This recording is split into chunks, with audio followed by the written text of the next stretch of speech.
हम गायिका अमृता यादव आजमगढ़ के धरती से आप लोगन के बीच में एगो बहुत ही प्यारा सी चर्चा गीत लेके आइल बनी। और आप लोगन से आशा ये नहीं पूरे विश्वास आप लोग ढेर सारा प्यार दुलार दे।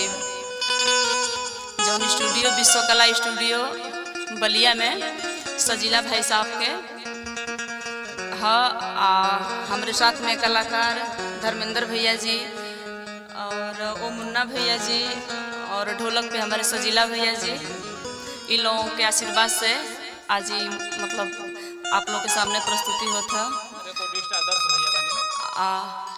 रिकॉर्डिस्ट आदर्श भैया जी। तो आप लोगों से आशा ही ना पूरी विश्वास आप लोग ढेर सारा प्यार दुलार देवल जाए। प्रेम से बोलिए शंकर भगवान की जय हो, मैया भवानी की जय हो, गौरी पुत्र गणेश की जय। हर हर महादेव।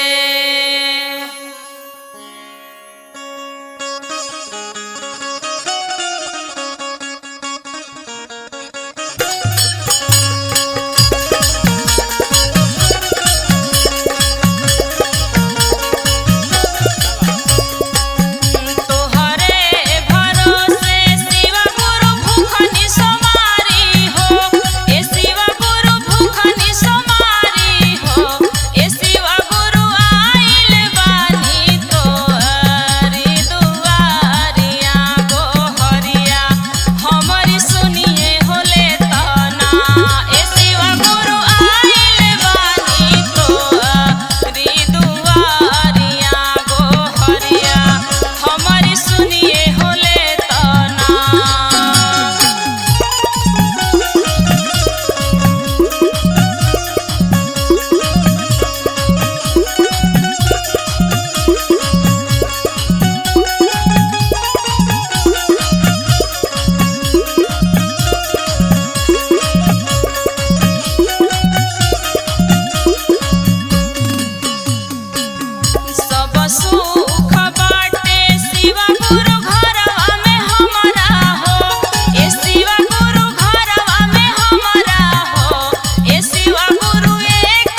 प्रेम से बोलिए शंकर भगवान की, विश्व ब्रह्मांड की।